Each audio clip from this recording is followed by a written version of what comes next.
another edition of Flea Market Fantasy, the world's second greatest Bronze Age era comic book podcast. Joining me as always is new Michael, Kevin Jank. Want to see my Bing Bang stick? I don't even know what that means. Oh, wait, I guess that is a quote from this issue, yes. Kind of, yeah. Yeah. Just a little bit. Definitely terminology, anyway. You just perverted it for your own means. But, Jank, this was your choice this week. Tell everybody what we're going to be reading. We're going to be reading DC Comics Presents number 35 from July of 1981, I do believe. Yes. Now, the cover, it's Superman and Man-Bat. Yep. Which seems like an odd combination. But what's the real reason we're reading this, Jank? Well, there's two stories in this DC Comics Presents. That's the kind of the first story, the lead off. But then there's a backup story, essentially, that's called Whatever Happened to Rex the Wonder Dog, featuring Detective Chimp. That's right, Detective Chimp. At the moment, I am working on a book about a Detective Chimp. So this is perfect synergy here. And you're always calling Quentin Tarantino a hack for ripping things off. And here you are, hoisted on your own petard. Not a Detective Chimp. But I'm very excited to talk about Detective Chimp. But before we get into all that, let's remind everybody, if you're watching on YouTube, please like and subscribe. We're up to 92 subscribers, Jank. Ooh, 92. Oh, that 100 was within range. Yeah, we're getting there. We're getting there. Maybe we should do a special thing for whoever is the 100th subscriber, you know? Ooh, like, smoking jacket? Or maybe a dinner with Kevin Jank. You know, you can talk to Bell and Baja Blast. It would be great. And again, leave your questions and comments. And if you have any books you would like us to read, let us know, because I got to tell you, it's getting slim pickings. I don't know. I'm struggling. I'm struggling. I still got some good ones in the chamber. All right. I don't know if they're good, but at least they're ones we haven't done. I'll tell you how bad it's gotten. That here's a tease for the end of the episode here. But I'm picking another DC comic book when we get to the end. So this will be like my third in a row, I believe. Yeah, you rattled off like 5 of them that you were going to pick last time. I know. But what has become of me? All right, so let's get into this. DC Comics Presents. This series was published from 1978 to 1986, and that span included 97 issues and 4 annuals. It's basically DC's version of Marvel Team Up. Like, the book always featured Superman teaming up with various other heroes. Oh, okay. Yeah, that is very similar. Yeah, I was thinking it was more like Marvel Comics Presents because they pretty much have the same name, but no, that was more just an anthology where, that was basically the whole premise of Marvel Team Up was let's put Spider-Man with somebody else. Yep, that's right. So from issue 25 to 48, the book also included a backup feature called Whatever Happened To that focused on minor or forgotten characters, and that's how we get Rex the Wonder Dog in this issue. It's Whatever Happened to Rex the Wonder Dog. No mention of Detective Chimp. Nope. That's a real kick. And apparently the issue after this, like, it seems like there's 2 Whatever Happened to stories instead of actually having Superman, it sounds like. They could have just did Whatever Happened to Man-Bat, because no one knows whatever happened to that guy. Hey, Man-Bat's great. Although apparently I knew very little about him. I only knew him mostly from the animated series, which was very different. Okay, we'll talk about that then. You can explain all that. Man-Bat's real name is Robert Kirkland Langston, but I guess he goes by Kirk Langstrom. Yep. And his first appearance was in Detective Comics, issue 400, 1970. Editor Julius Schwartz came up with the concept, and then the character was developed by Frank Robbins and Neil Adams. I can see Neil Adams doing a good Man-Bat. Langstrom was a zoologist who developed an extract designed to give humans sonar abilities. When he tested the extract on himself, turned him into a Man-Bat. Yeah, that was the thing in comics. Why are all these scientists always testing these experimental serums on themselves? Seems like a bad idea. You're the only one who can fix it if it goes wrong, and you're a Man-Bat. And I guess, like, originally he was like a feral Man-Bat, you know, like just a wild bat. Yeah. Like, not a lot that of... That was the animated series version. Was very just not a lot of talking or higher thought, reasoning, anything like that.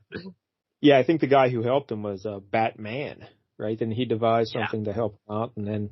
So now when he turns into a bat, again, it's just he's a Man-Bat, you know, just a big bat.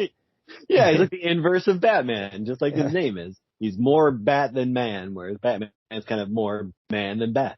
And you know he's a man because he wears pants. But at least they're not purple pants, so at least he's buying brown trousers. Nice pair of khakis. But in this book, he can actually, like, think and, you know, interact and stuff when he's a bat. He's not just a crazy old bat. So, I guess he's like a superhero, essentially. Like, they say he's like a crusader in Gotham in this. the character had his own series in 1975, but it lasted only 2 issues. So they're like, wait, who gave this the green light? Really take off, yeah. Kind of like the Clerks animated series. Canceled after 2 episodes. The villain in this, oh wait, before we get to the villain, is there anything you would like to tell us about Man-Bat in the animated series? It was a very cool look in the animated series. I really liked it. It was more just brown and kind of more scary looking than this version is. Again, very animalistic, very primal, just not a lot of thought. Although I guess he was kind of like stealing the chemicals he needed to keep himself a Man-Bat. So I guess he still had some of it, that brain power in there somewhere, but it was just a lot of snarling. But he looked really cool. I had the action figure when I was a kid, loved it. Oh, look at you. Saw it recently, left it out in the sun apparently when I was a kid, so it's kind of discolored, but other than that, looks good. So you have a very personal connection to Man-Bat. Yeah, I mean, I love that toy. It was pretty great. Like, it's a good look. And I usually have been crapping on Grant Morrison lately, but I would say one good thing I remember him doing in his Batman run was there was a thing where like the League of Assassins, like, you know, the Ra's al Ghul people, like they got a hold of the Man-Bat serum and they were just like making, you know, ninja assassins that were also Man-Bats. I'm like, oh, that's pretty good. That is pretty good. So, all right, the villain in this book is the Atomic Skull. Yeah. Pretty great name. Skull. It's a good look. I'd never heard of this guy before, but hey, well, we actually did kind of hear of him with the Blue Devil. Remember at the end of Blue Devil, the trickster said he might go work for Skull or something, or remember that? This guy. Yeah, Skull is the corporation, or Atomic Skull is like the leader of. All right, here's the backstory. His name is Albert Michaels. His first appearance was Superman 303, 1976, created by Jerry Conway and Curt Swan. And he was the chief administrator of Star Labs Metropolis. He suffered from debilitating seizures, and a criminal scientific organization called Skull developed a brain implant to treat his condition, and he repaid them by giving them Star Lab technology. But he did it to save his life, so what can you do? What a life it was, apparently, as we find out what he's been up to in this comic. Yeah, nice. It's very disturbing. But this Skull organization, they're kind of, again, like Marvel's AIM, I would say, you know, Advanced Idea Mechanics. That's what that is, right? AIM? Yeah. But Skull, I can't find that it's an acronym. Whenever you see it printed, it's all in all caps and everything, but everything I read about it, no one says there's an acronym for it, so I guess it's just Skull. Just because they're wearing skull masks, yeah, they just stuck with the theme. So that's how he became bad there. But when they implanted the special device in his brain to help with the seizures, it didn't exactly work as planned. It would focus his bioelectricity generated during the seizures and shoot it out like an energy blast. Not what you're looking for in a medical procedure, I would say. No. So he used his new powers, though, to take over Skull. And he overthrew the leadership, and he became the new leader of Skull. And we'll talk about what he looks like. What they get for giving the employees a health plan. Now this guy's got brain seizure power. Yeah, that is kind of an odd origin for a superpower. Well, I have seizures. Then they put this thing in my brain.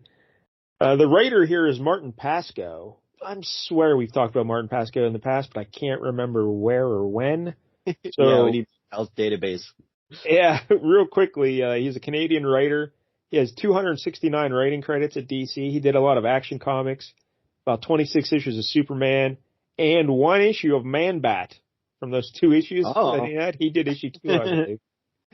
And he's got real affinity for Man-Bat. And he also did 7 issues of DC Comics Presents. He won a Daytime Emmy Award for his work on Batman the Animated Series. Hey, look at that. And he also worked on Batman Mask of the Phantasm. Yeah, that was a good, I hate Batman, but I used to watch that cartoon all the time. Yeah.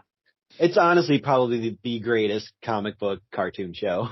Yeah, probably. It's on a long time too, right? It was on several years. Yeah. The artist for this book is Curt Swan. We've also talked about him many times on the podcast. Oh yeah. And he had a 40-year career. He drew more than 1,000 covers and 18,000 pages for DC, with about 80% of those being in the Superman family of books. I can't remember which episode we really broke down Curt Swan's career, but we did all the stats and all. It's staggering, the amount of pages he did. He's pretty much the most famous Superman artist. So. Yep. And maybe Dan Jurgens below him, but yeah, definitely Curt Swan by, a country mile. So, all right, is there anything else about this first story? Let's just do this one, and then we'll get into the main event. Yeah, get to the real meat of the story. Please describe the cover for us, Jack. Okay, it's not a great cover. I'll say that right off. I'm not a huge fan.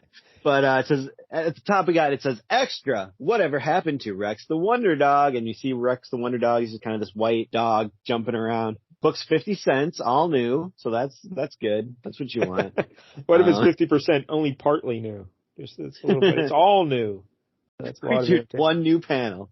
Yeah. You're welcome. And then we get the DC Comics Presents logo. It's pretty much just the DC logo all in green, and then like a banner that says Comics and Presents. And then it lists the heroes here. We got Superman and Man-Bat. And the Man-Bat logo is very much like the old school Batman logo. Yeah, that's what I was going to say. Just it says Man-Bat instead of Batman, but it's the same thing. Yep, very much like that 60s kind of Batman logo. And then it's a shot of like the sky. They're in the Arctic. Skull and his lady friend are on their little hover scooters, and Skull is shooting at Man-Bat. He's got him blasted, and he says, "That takes care of Man-Bat. You're next, Superman." And his lady's like, "Once he's disposed of, Atomic Skull, we can loot his fortress." So I guess they're by the Fortress of Solitude at this point. Yes.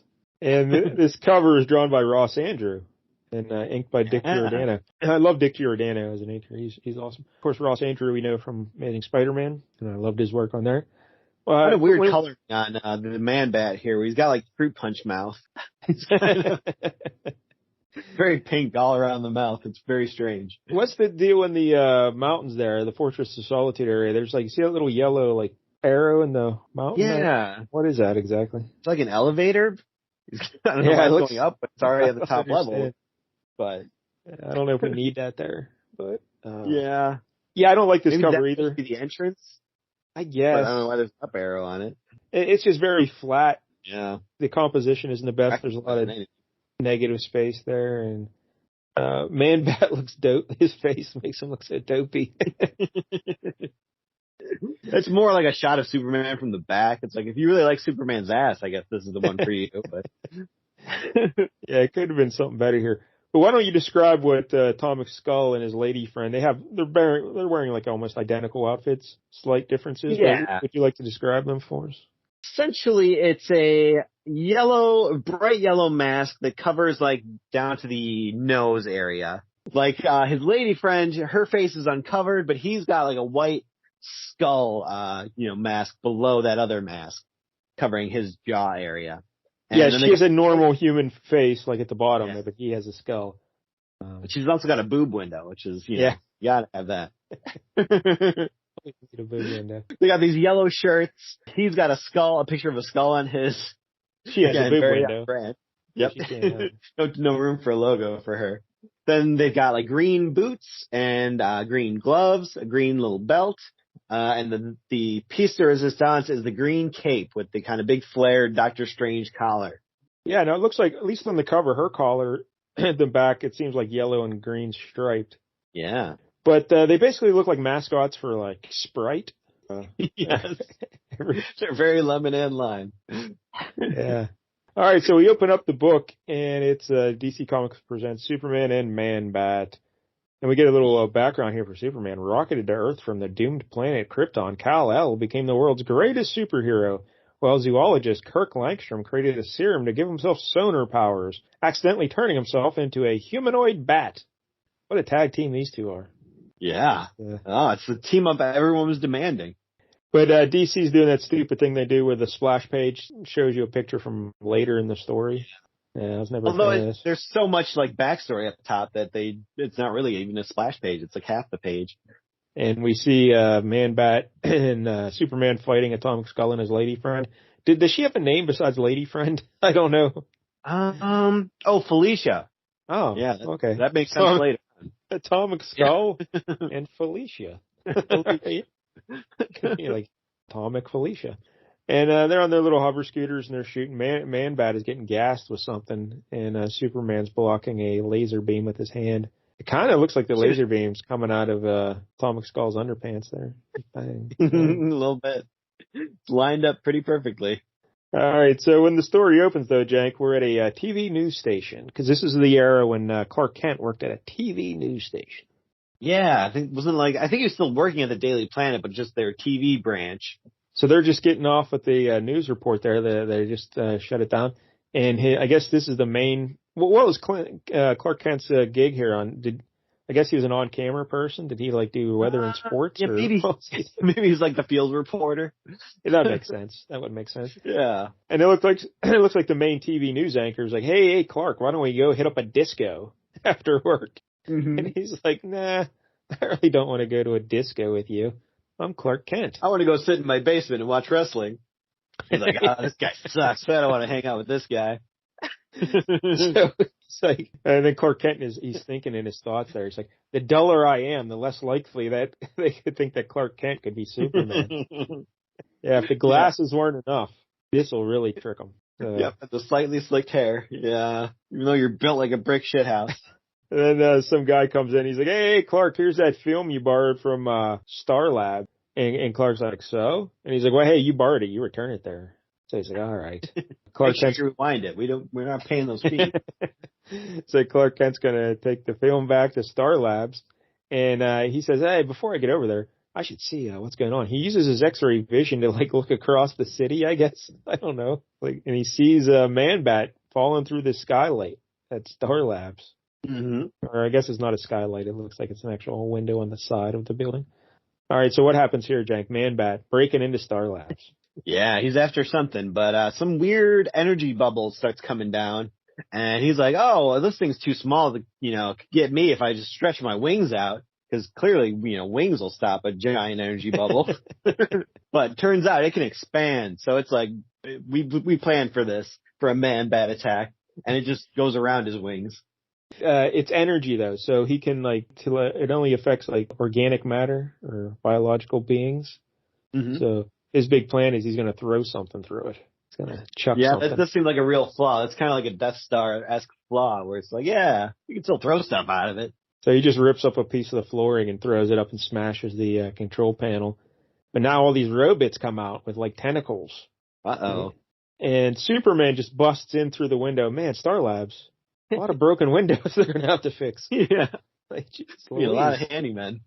But Superman busts in, and he's not even, upset at the Man-Bat there, He's like, oh, I'll help you fight off these robots. Well, isn't Man-Bat, didn't you think he was a thief? Well, why are you coming in fighting the robots when... That is weird. They're just doing their job. Policing Exactly. the place. They weren't trying to kill him or anything. They're just capturing him because he's an intruder.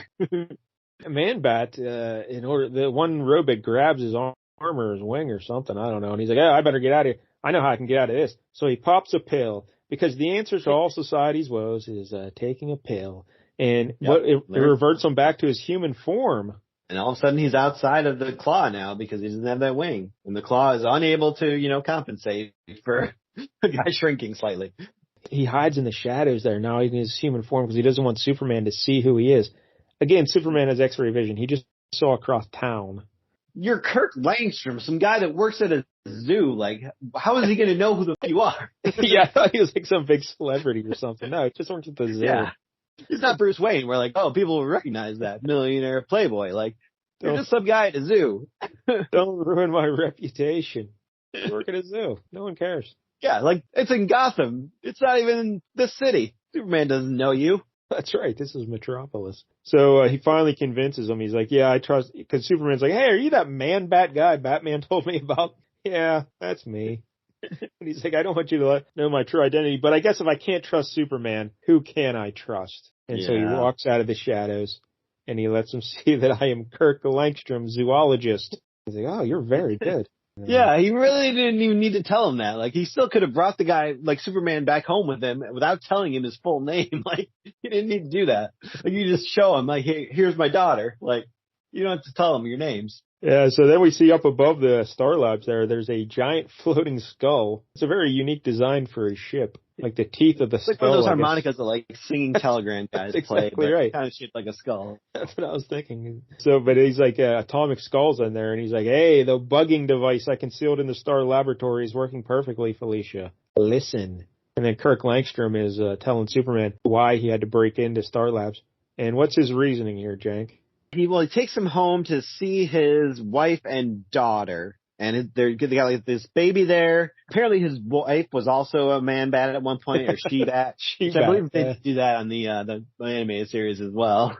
They got cured, and then they had a baby together, and the baby is now showing signs of having like sonar hearing. Like the baby clearly has super hearing because it can't fall asleep because it keeps hearing everything, and it's, they're like, this is starting to get bad. Like, if the baby doesn't sleep sometime in the next couple of weeks, like, she's not going to make it. So they were going to use the Star Labs device to try to fix this problem. But Superman was like, oh, they gave up on that project like weeks ago. Then, even if you got it, it wouldn't help you any. But he's like, I just might happen to have just the thing in my Fortress of Solitude. So let's go there. Because I can't bring it here. Like, they might get broken.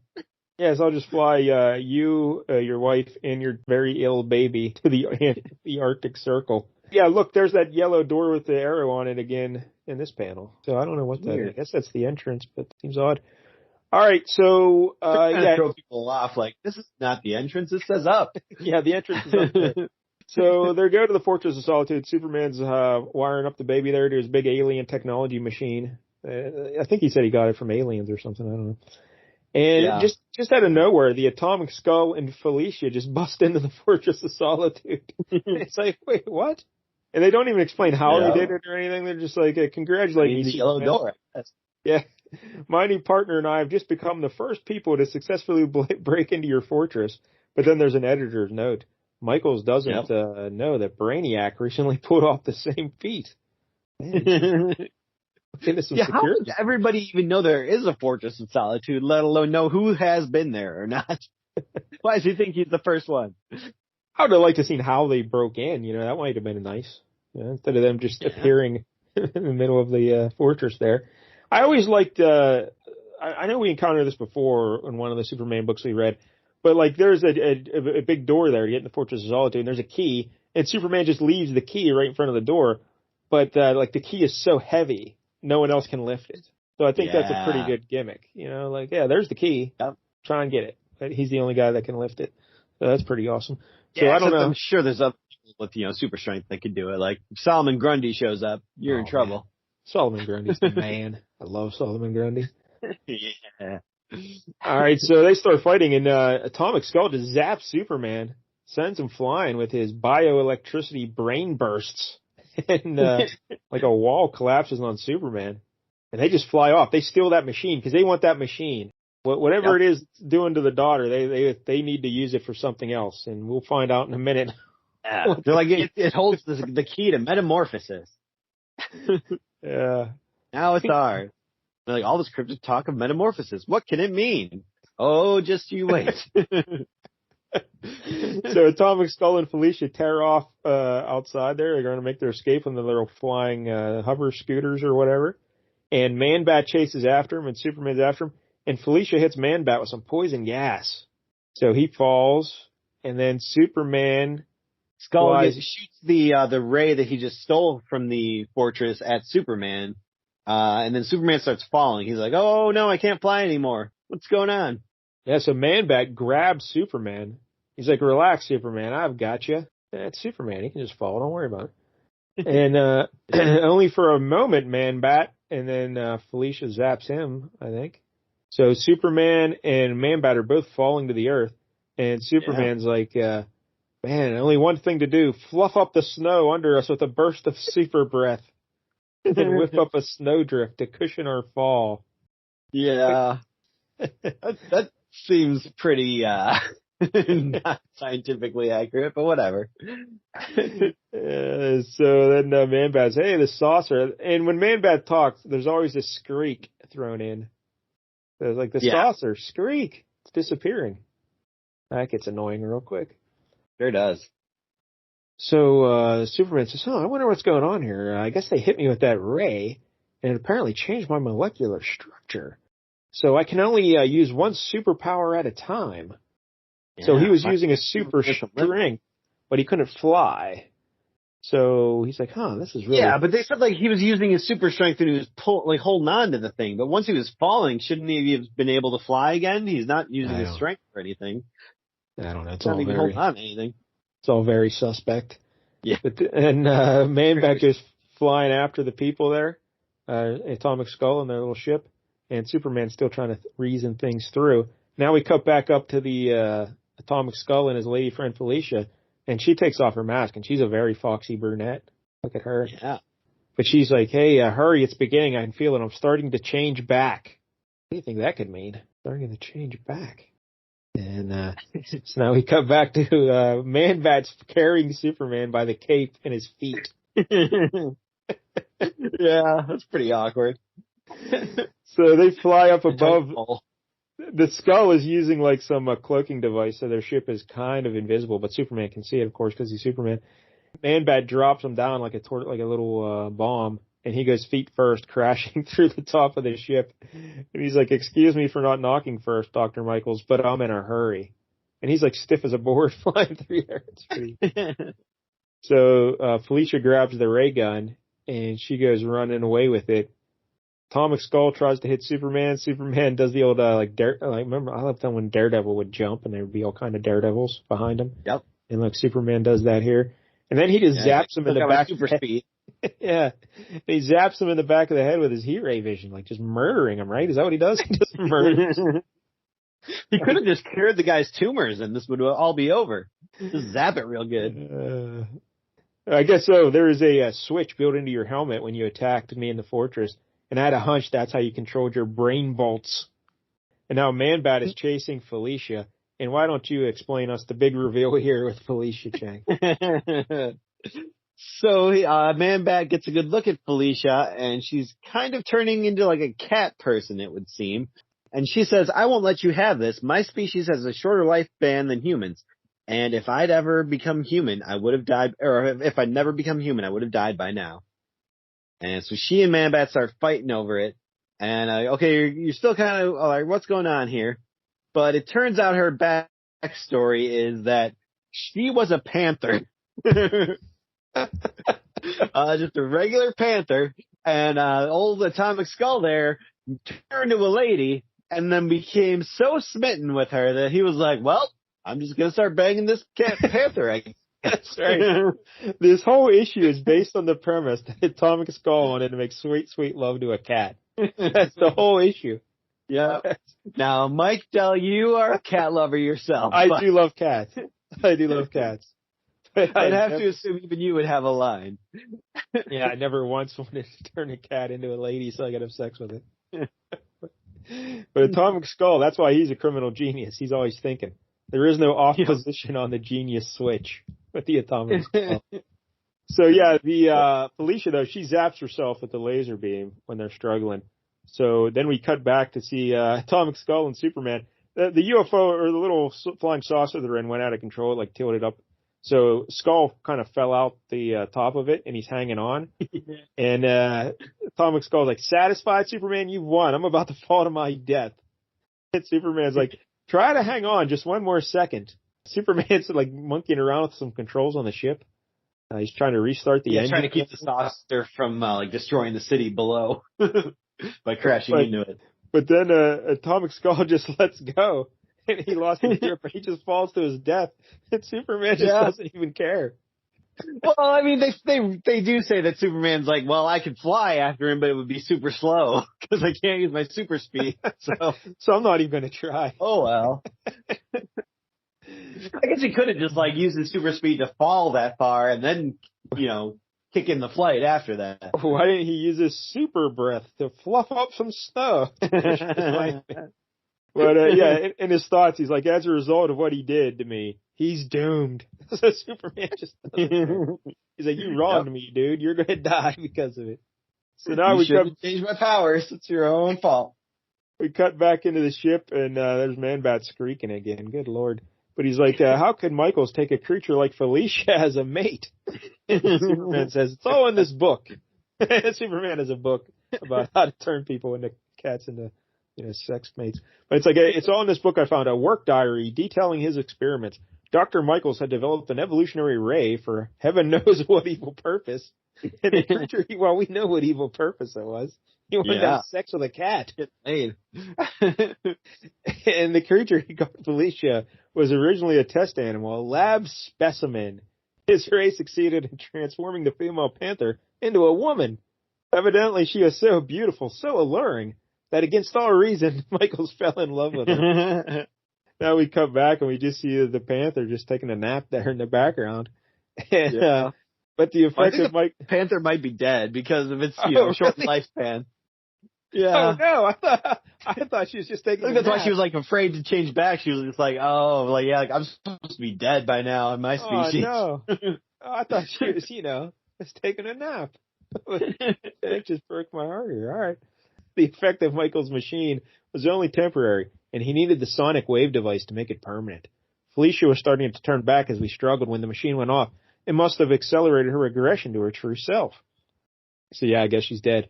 All right, Jack, so now we cut back to the Fortress of Solitude, and we see Superman, Kirk Langstrom and his wife and the little itty-bitty baby, and they're zapping her with the ray.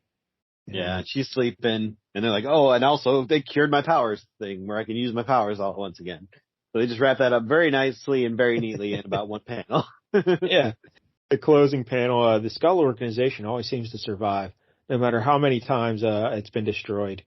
How can I be sure its leader is any different? So they're leaving it open there that Atomic Skull survived. And I guess he did survive somehow. Oh, okay. Yeah. I figured. There's always a way. So there it is. And, thank God you picked this issue, because next issue, the saga of the Stellar Sentinel concludes, the Stellar Sentinel conclude when he man, come on. We need an editor on this book. Yeah. When he teams up with Superman in a 25-page epic. Whatever happened to Starman? Wow, do I hate Starman. Remember when Gail was picking Starman like every week? We had to read his Starman books? Good God. Sure do. Yeah. Go ahead. That's not anyone's favorite era. What'd you think of the Superman story, Jack? Well, for the most part, it wasn't the best written, I would say. But at the same time, the pure insanity of the whole making a panther into a lady is definitely going to be memorable. Yeah, this is, like on the LCS show, we always review bad movies, and there's a fine line between terrible awesome and just terrible, and this is so crazy that, it's pretty awesome. So, I don't know, it's pretty good. But it definitely left an impression, that's for sure. So there it is, that's the Superman, that's enough of that nonsense. Hey, remember that Superman story Mike L. made me read where he was like a hooker? Or he's picking up that guy in the snow. Remember that? He was like, going up to his... Yeah, Christmas with the superheroes. That was weird. That Christmas money. Superman male prostitute. That was strange. All right. So now let's talk about the backup story here. Whatever happened to Rex the Wonder Dog? And Rex, his first appearance was in Adventures of Rex the Wonder Dog, issue 1, 1952. He was created by Robert Kanigher and Alex Toth. And his series lasted 46 issues between 1952 and 1959. Wow, that's a lot for a dog that doesn't actually talk to anyone.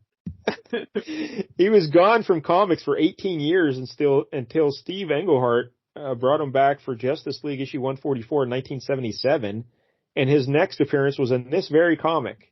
And he's made sporadic appearances since then, including Secret Origins issue 48 in 1990. But Rex is a white shepherd dog who served in the Army's K-9 Corps, and he was selected as a test subject for a super soldier serum, which granted him enhanced strength, speed, stamina, and intelligence. Wow, they couldn't get a Steve Rogers, so they're like, let's try a dog. As the DC's like, dang, they have Captain America, what can we do? How can we rip off Captain America without ripping... Oh, let's make him a dog. That'll do it. Hey, and how about we make a machine where you turn the dog into a lady, and then we can have sex with it? How about that? Can we do that? No, we can't do that yet. That's a little too early. Maybe in the 80s. Rex the Wonder. Yeah. All right, so Rex, he had all sorts of wartime adventures, and he then returned stateside with his handler, Major Dennis. Once stateside, he started investigating crimes. So he was like a detective, going around solving crimes, busting criminals. And he had a brother named Pooch. Of course he did. His brother was not a test subject in that experiment, so he had no superpowers. But he served with the losers in World War II. You've heard of the losers, right? Sure, I think they had a movie. Yeah, they did. So how about that? Pooch and Rex the Wonder Dog. All right, now let's get to the main event here. Detective Chimp. Yep. Star of the show. His real name is Bobo T. Chimpanzee. I'm guessing T stands for the, right? Yep. Always does. And his first appearance was Adventures of Rex the Wonder Dog, issue 4, 1952. He was created by John Broome and Carmine Infantino. And after his first appearance, he became a regular backup feature in the Rex book until it ended in 1959. He started out as a smart but relatively normal chimp. When his trainer, Fred Thorpe, was murdered, Bobo helped the local sheriff solve the case. And I think that's the backstory for his appearance in this issue, but of course it's DC, so... Yeah, they had to reboot it 8 times. Yes. So I guess the most popular current backstory for Detective Chimp is that Fred Thorpe found Bobo in Africa. He brought him back to the United States to be part of a carnival act, and he dressed him up like Sherlock Holmes. And he would have like the audience ask him questions or something, and then he would press a button, yes or no, or I don't know. It was some sort of carnival gimmick like that. And I guess they're just doing that sort of stuff. But one thing that was consistent with the story we're reading today, because in this issue, Bobo and Rex stumble upon the Fountain of Youth. They drink from it. I don't know. Yep. It's a little weird. They kept that part? Yeah, they kept that part. Wow. So when Bobo drinks from the Fountain of Youth, he gets really smart. And he gets like human intelligence and he can talk. So it kind of ruined their carnival act because when people asked him questions, like one day he just bust out on stage there and he's like, hey, lady, I know you murdered your sister and you hit her in that well. And it's like, wait, what? Oh, that's awesome. Someone get this Chimp a raincoat and a cigar. Chimp Columbo.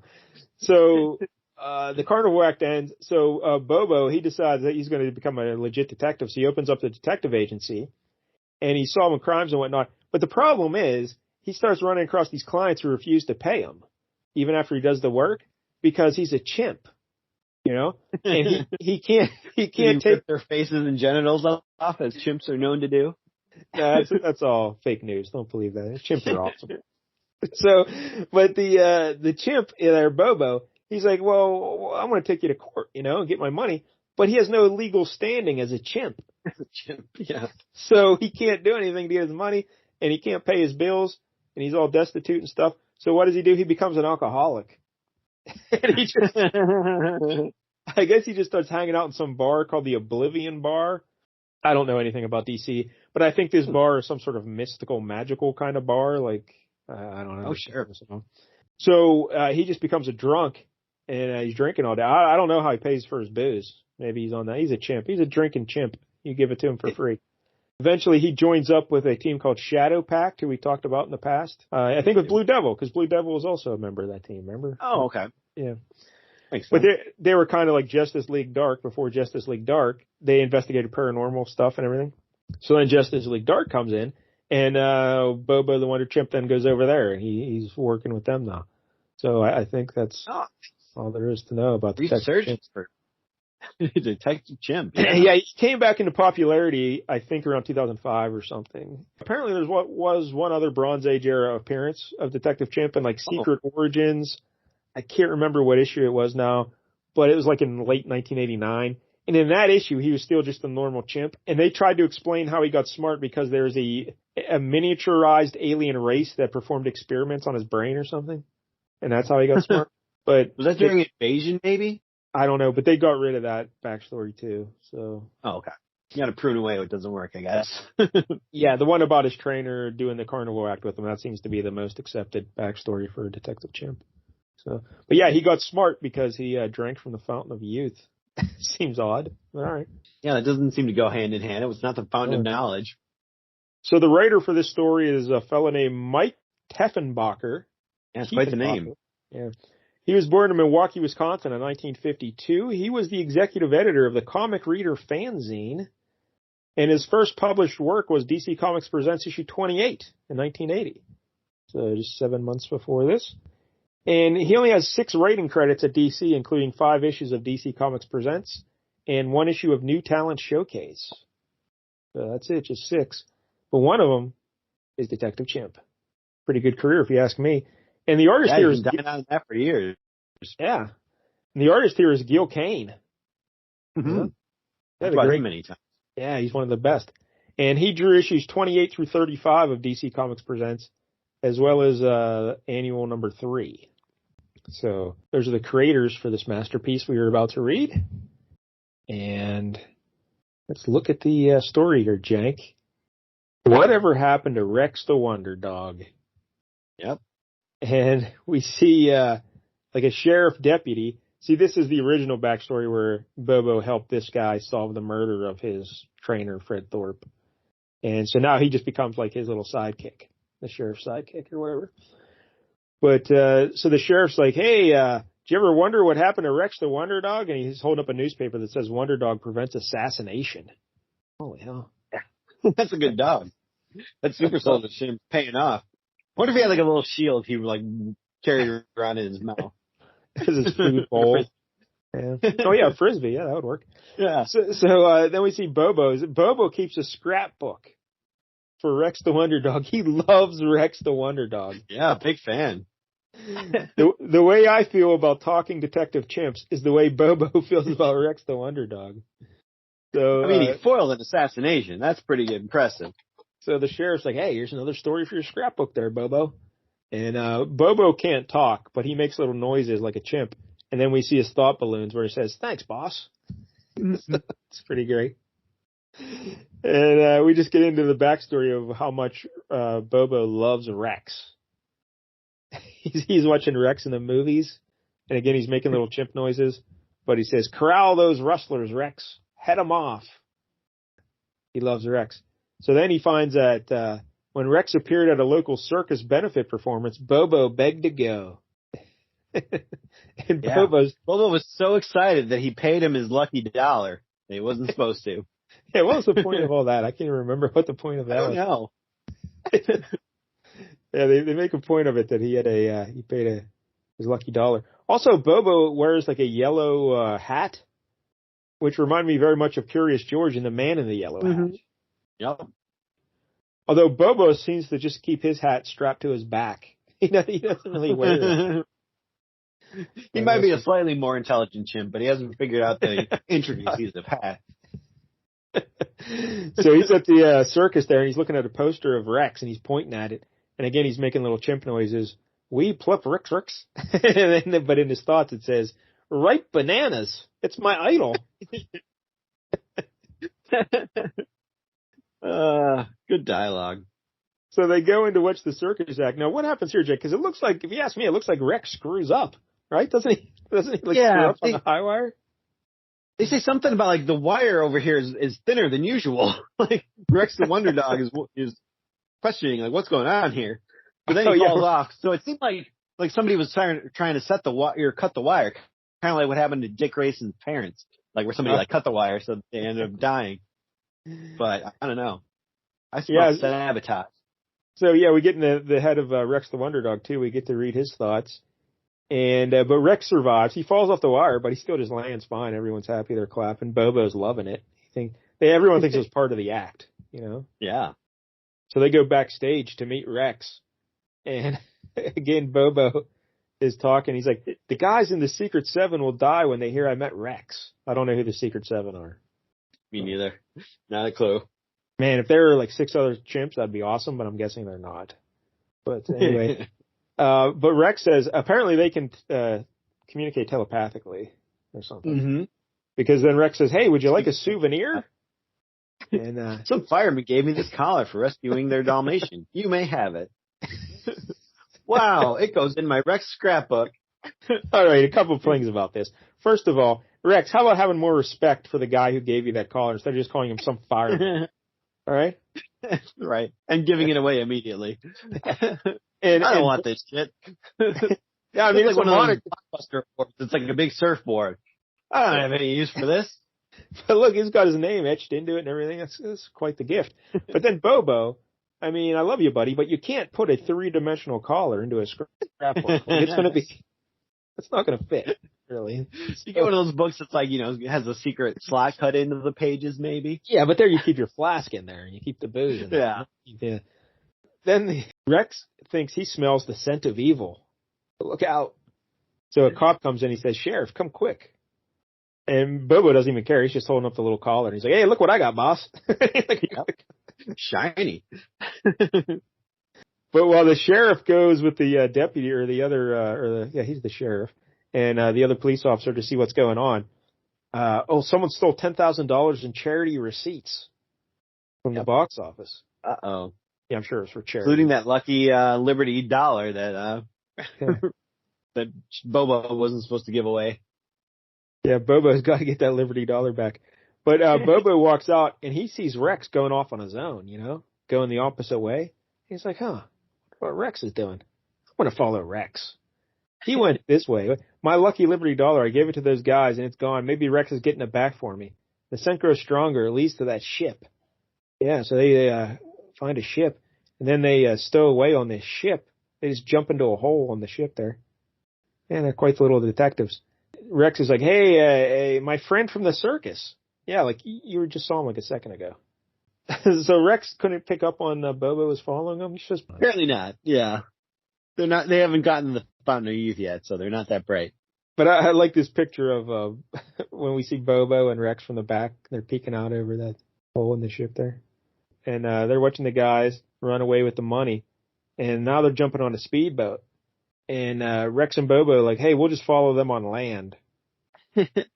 Guess that would work. But they're racing after them. Yeah. I don't know about that. They can't be that quick. Just keep up the speedboat and water. But they encounter some alligators. And Rex says, great Scotties, look out. One of my old tricks, but it usually works. He jumps on the alligator's back. Yeah. I don't know why that's a trick or how it works. But the alligator whips him with his tail. Now Bobo's thinking, the marshal took care of the galoot, but he's wounded. Why is he calling Rex a marshal? Now, I guess Rex is lying in a pool of water, but it looks like a pool of his own blood. Yeah, he looks dead. He looks dead as that panther in the last story. He does indeed look dead. But Bobo's like, what can I do to help him? He's too heavy to carry. He looks like I do after too much popcorn. He's like, his deputy must find him water. So, yeah, this Bobo is pretty dopey at this point in his life. He is kind of dumb. Like, calling himself deputy at that dog marshal and everything. So, yeah, he really needs to find that Fountain of Youth. Like, yeah, water, that'll fix him. So, this is the reason why he has the hat. So, he fills the yellow hat with water. But little does he know, this water is the Fountain of Youth. And Bobo's like, hey, we'll bed down here tonight, okay, Marshal? And Rex is like, I will remember you, friend. Because the one thing that will cure you from being whipped by an alligator's tail is a hat full of pond water. I don't really, but I guess it is the Fountain of Youth or whatever. So I guess. Yeah, it apparently makes you not only young, it heals all of your injuries back to when you were that age. I don't know. And a day passes of them just out in the woods there together. And Rex says, I feel great. The hurt is gone. And so is the stiffness in my legs. And Bobo's like, hey, should we round up those outlaws now? It's a day later. I'm sure those guys are gone. Yeah. But we were trying to follow them in a speedboat. They're way away from here. But now they're just in a little shack, though. They track them to this little shack. But they cause a distraction to lure the guys out. So it's just like Rex jumping on top of Bobo and yelling at him. They both start shrieking, basically, yeah. So the guys are out like, what is going on? A dog's beating up a chimp. Trying to kill that monkey. But then Rex and Bobo leap into action, and they swipe the guy's guns. Is this where they use the bang bang stick line? Or? Yeah, the marshal hates bing bang sticks as much as Deputy Chimp. Bing bang sticks. So they grab the bing bang sticks. And then Rex jumps the guys and knocks them down into the boat, and he has them pinned in the back of the boat. Oh, Bobo takes the wheel. They're a lot smarter now if you could drive a boat. But Bobo's just excited. Got my lucky dollar back. But my boss, the sheriff, will have to open the bag for me. What? You can drive a boat, but you can't open a bag? Come on, Bobo. That's pretty bad. And then Rex is thinking, we must return the way we came to find my master. He will take care of these evil men. Yeah, so there they go. And then we cut back. We see the sheriff and Rex's master there on the dock. They're like, Sheriff, look, Rex and Detective Chimp with the circus money. And they're like, hey, good job there. You got that money there, Bobo and Rex. Good job. We're going to give you some more, souvenir medals and stuff that you'll give away because you don't care about them. Yeah, so then we go back to the sheriff's office, and there's Bobo jumping around like a monkey, but he thought Bobo might be ill, so he took him to the vet. And he's like, no need to worry, Sheriff. Bobo's perfectly healthy, 18-month-old chimpanzee. And the sheriff's like, 18? 18? What the what? But there was no mistake. Bobo really was 18 months old. Again. Only after I called the Crooks hideout was on Bimini did it add up. Bobo and Rex had done what explorer Juan Ponce de Leon couldn't. They found the fountain of youth. Wow, this Rex the Wonder Dog. He got super soldier serum and then also drank from the fountain of youth. What a charmed life. But so Bobo was watching TV, and there's Rex the Wonder Dog. Now he's on the moon. What is going on? He was just in a circus act yesterday. Now he's on the moon. What a life. You never know when you might need a dog on a space mission. He might come in handy. Then next issue coming soon. Whatever happened to Rip Hunter, Time Master? Yeah. I have no idea. I don't know Rip Hunter. You know Rip Hunter? Yeah, he was the main character on Legends of Tomorrow show in the CW. I have no idea. Yeah, he's pretty good.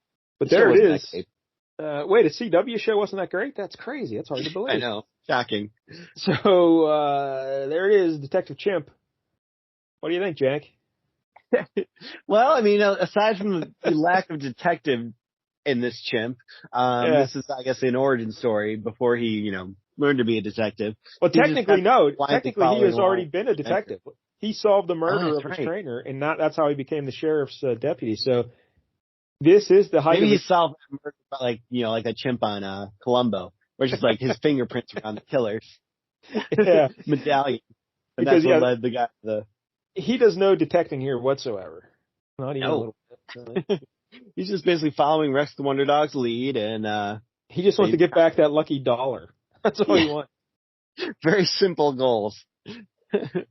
He could care less if guys get away with the money, as long as he gets his dollar back. All Bobo cares about. Have my money. Yeah, it is a little underwhelming Detective Chimp story, sure, but it's a story about a chimp, so it's awesome. But yep, we needed to get some contenders for best chimp. It does give us Bing Bang Stick. Yep, we get some incompetent thieves who just apparently drove to this deserted island, and then we're just gonna hide out there with their money forever. I guess you could say that this fellow who wrote this, Tiffenbacher, I think his name was. Mm-hmm. He does write it like it was written in the 1940s. You know what I mean? Like it does. Yeah, I would have assumed this was it from the 40s if it didn't say all new on the cover. Yes, very much so. So, all right, there it is, Detective Chimp. So overall, Jank, for DC Comics Presents issue 35, what would you give this issue? You know what? It was a fun time. I'll give it a 7. Again, it wasn't amazing. I might rate this on the bad comic scale versus the good comic scale for sure. But, it was fun for a bad comic. It definitely had some crazy moments. The art overall was pretty good. Some of the Gil Kane stuff wasn't my favorite. It looked very kind of 40s, like you said. It kind of kept in keeping with the writing. Detective Chimp looks very strange in some of these panels. Yes, he does. But there are some panels he looks awesome too, like especially shots from behind where you can't see his face. He looks like a good chimp there. But his chimp is the body, body language down. So 7 out of 10 for you. The Superman story's terrible, but the guy wants to have sex with a cat, so that's pretty memorable. Yeah, and the backup story is about a chimp. So I guess the backup story would get a 10, and the first story. Oh, wow. would get like a 2. So, but I think 7. We'll go dueling 7s here. I think that's fair. It was a fun time. Next week on the big show, it's my choice, and again, we're going back to DC. I consider doing Marvel Comics Presents to play off the DC Comics Presents. Yeah. But the problem is that the only issues like that came out in like late '88. '89. So really the only issues available to read have Wolverine in them, and we just did Wolverine recently. Yeah, that's true. And there's a couple, I guess, with Colossus. We should get some other backups and stuff like that. Yeah, but none of them look really good either. Yeah, so, that's true. If you want to do an X-Men book soon anyway, then. Yeah, so we're not going to do that. Get an overlap with that. And we've done pretty much every Marvel book out there, because, again, I wasn't picking anything but Marvel for most of the 4 years. So I think we're going to be doing DC here for a little bit, sadly. But we're going to go into that book that I remember from my childhood very vividly. This was one of my favorite books when I was a kid. It's All-Star Squadron Annual 3, 1984. And this is like the Justice Society, like Earth 2 kind of heroes, you know? Okay. And I love it. When I was a kid, I loved All-Star Squadron. Big fan of Justice Society. But remember Earth 2 Superman? He was like a little older. He had like gray on the temples, you know? Temples, yep. Yeah, he's seen fantastic. Yeah, this Superman's been through some shit. You know, he's like, I like that Superman. I like that guy. I think he's involved in this. Like Our Man's in this. The Alan Scott, the first Green Lantern, Dr. Fate, all Black Canary, all the old cool people from DC are in this book. So, it's a bold statement. And like there's several artists to work on it because it's a big book. So you're gonna have to set aside some time to read this. It's pretty long. Oh no. It's like 100-page special or something. Well, it's an annual, so I don't know the exact page count, but I'm guessing at least 48 probably. So yep. Gonna have to hope they didn't go 64 that year. Yeah, we'll see. But because it's crazy. I remember this book so well, but I couldn't remember what it was. I remembered it was something All-Star Squadron related, but then I had to go back through and I finally found it in Annual 3. So I'm excited to read it again. Because just flipping through it, I can still remember some of these panels, you know, from all these years later. It'll be a good time. That's next week here on The Big Show. Again, if you're watching on YouTube, please like and subscribe. Jank will take you to dinner if we hit 100. And I think that's it. So thanks to Jank. Thanks to Detective Chimp. And until next week, don't get any jank on you.